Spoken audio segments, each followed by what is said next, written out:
Hello friends, आपके YouTube channel ओम प्रयास study classes में एक बार फिर से आप सभी का स्वागत है।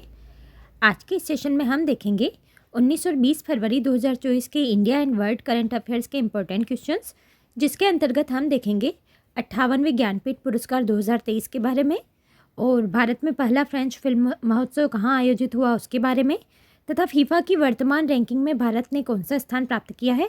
इनके अलावा और भी इम्पोर्टेंट क्वेश्चंस का डिस्कशन हम इस सेशन में करेंगे। सेशन को शुरू करने से पहले अगर आप चैनल पर नए हैं तो सबसे पहले चैनल को सब्सक्राइब कीजिए, जिससे आपको आने वाले वीडियोस के नोटिफिकेशंस टाइम पर मिल सके। तो शुरू करते हैं आज का हमारा सेशन। क्वेश्चन नंबर 1 है, 17 फरवरी 2024 को किसे 58वें ज्ञानपीठ पुरस्कार 2023 से सम्मानित करने की घोषणा की गई है। आंसर है ऑप्शन सी। इसके अंतर्गत आचार्य रामभद्राचार्य तथा गुलजार उपरोक्त दोनों को सम्मानित करने की घोषणा की गई है। दोस्तों, हाल ही में ज्ञानपीठ चयन समिति ने 58वें ज्ञानपीठ पुरस्कार की घोषणा कर दी है। इस बार यह पुरस्कार मशहूर गीतकार गुलजार और प्रसिद्ध संस्कृत विद्वान जगत गुरु रामभद्राचार्य को दिए जाने की घोषणा की है। जगत गुरु रामभद्राचार्य यूपी के चित्रकूट में रहने वाले एक प्रख्यात विद्वान, रचनाकार, प्रवचनकार, दार्शनिक और हिंदू धर्मगुरु है। बता दें कि वे चित्रकूट में स्थित संत तुलसीदास के नाम पर स्थापित तुलसीपीठ नामक धार्मिक और सामाजिक सेवा संस्थान के संस्थापक और अध्यक्ष है। वहीं गुलजार का नाम उर्दू की दुनिया में बड़े अदब से लिया जाता है। गुलजार के लिखे गीत आज भी लोगों की जुबान पर रहते हैं।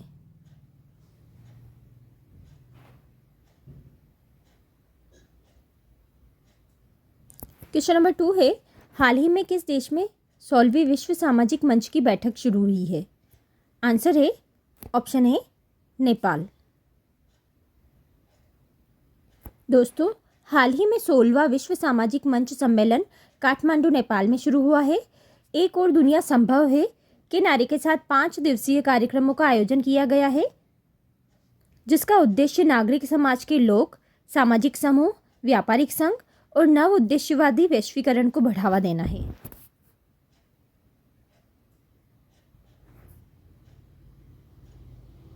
क्वेश्चन नंबर 3 है, 15 फरवरी 2024 को बोइंग डिफेंस इंडिया के मैनेजिंग डायरेक्टर के रूप में किसे नियुक्त किया गया है।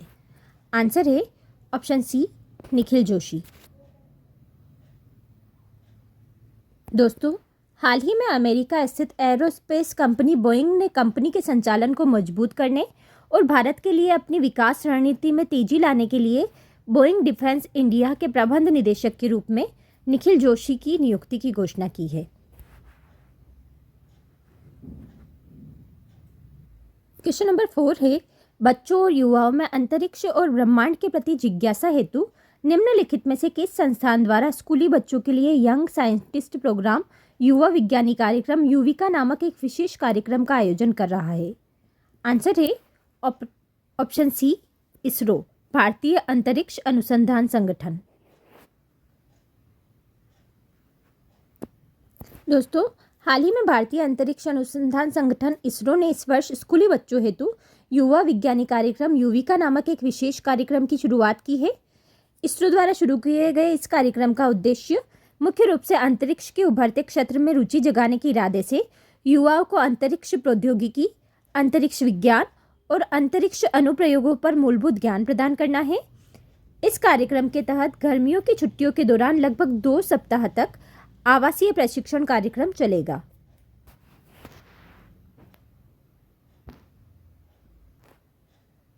क्वेश्चन नंबर 5 है, 16 फरवरी 2024 को भारत में पहला फ्रेंच फिल्म महोत्सव कहाँ आयोजित हुआ है। आंसर है ऑप्शन सी, कोलकाता। दोस्तों, हाल ही में पश्चिम बंगाल सरकार पहली बार फ्रांसीसी फिल्म महोत्सव कोलकाता की मेजबानी के लिए अलायंस फ्रेंचाइज डू बेंगाले के साथ आई है। इस 9 दिवसीय फिल्म महोत्सव का उद्घाटन 16 फरवरी को हुआ था और यह 24 फरवरी तक चलेगा। अनिल कपूर इस महोत्सव में मुख्य अतिथि के रूप में शामिल हुए हैं और वहां रहते हुए उन्होंने अपनी फिल्मी कैरियर और कोलकाता के प्रति अपने प्यार के बारे में बात की। इस फेस्टिवल के उद्घाटन समारोह में अनुराग कश्यप और ऋतुपर्णा सेनगुप्ता भी शामिल हुए हैं।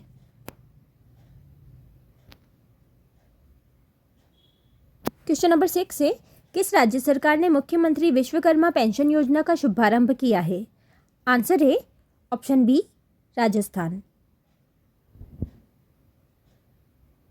दोस्तों, हाल ही में राजस्थान की नई सरकार के द्वारा मुख्यमंत्री विश्वकर्मा पेंशन योजना को राज्य के गरीब श्रमिकों और स्ट्रीट वेंडर्स को वृद्धावस्था में आर्थिक सहायता के रूप में पेंशन राशि प्रदान करने के लिए शुरू किया गया है।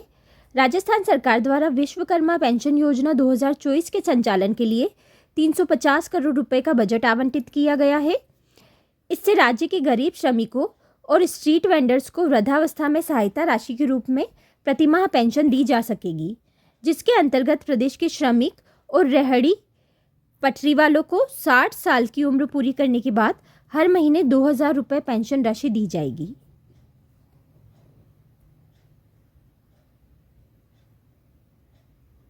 क्वेश्चन नंबर 7 है, भारत में पहली बार किन प्रदर्शनकारियों पर आंसू गैस छोड़ने के लिए खास तरह के ड्रोन का इस्तेमाल हुआ है? आंसर है ऑप्शन बी, किसान आंदोलन में।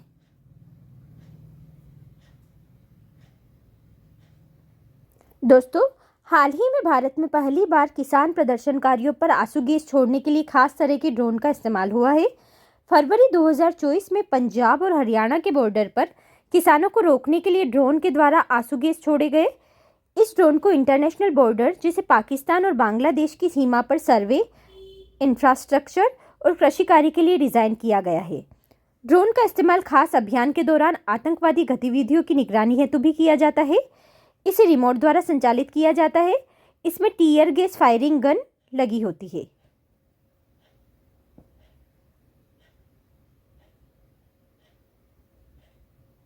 क्वेश्चन नंबर 8 है, डंपिंग के आरोप में किस भारतीय एथलीट पर 12 वर्ष का प्रतिबंध लगाया गया है? आंसर है ऑप्शन ए, रचना कुमारी। दोस्तों, हाल ही में भारतीय हैमर थ्रोअर रचना कुमारी पर अंतर्राष्ट्रीय महासंघ की एथलेटिक्स इंटीग्रिटी यूनिट द्वारा कई डोप परीक्षणों में विफल होने के कारण 12 वर्ष का प्रतिबंध लगा दिया गया है। प्रतियोगिता से बाहर लिए गए 30 वर्षीय कुमारी के डोप नमूने में स्टेरॉइड, स्टेनोजोलॉल, मेंटाडिएनोन, डिहाइड्रोक्लोरो मिथाइल टेस्टोस्टेरोन और क्लैनब्यूटेरोल पाया गया है। क्वेश्चन नंबर 9 है, भारत और किस देश ने कुडनकुलम परमाणु ऊर्जा परियोजना स्थल पर अतिरिक्त परमाणु रिएक्टरों के निर्माण के लिए समझौता प्रोटोकॉल पर हस्ताक्षर किया है? आंसर है ऑप्शन बी, रूस। क्वेश्चन नंबर 10 है, फीफा की वर्तमान रैंकिंग 2024 में भारत का स्थान कौन सा है? आंसर है ऑप्शन सी, 117। दोस्तों, हाल ही में भारतीय फुटबॉल टीम हाल ही में AFC एशियाई कप में निराशाजनक प्रदर्शन के कारण गुरुवार को फीफा रैंकिंग में 15 पायदान खिसककर 117वें स्थान पर पहुंच गई है, जो 7 साल की उसकी सबसे खराब रैंकिंग है। पिछली फीफा रैंकिंग में भारतीय टीम 102वें स्थान पर थी, जो 21 दिसंबर 2023 को जारी हुई थी। भारत ने पिछली रैंकिंग से 35.63 रेटिंग अंक गंवा दिए हैं। अब यह टोगो 116वीं रैंकिंग और गिनी बिसाओ 118वीं रैंकिंग के बीच में काबिज है। दोस्तों, ये थे आज के हमारे क्वेश्चंस। मिलते हैं कल नए क्वेश्चंस के साथ में। उससे पहले आप वीडियो को ज़्यादा से ज़्यादा शेयर कीजिए, लाइक कीजिए और सब्सक्राइब कीजिए। जय हिंद, जय भारत।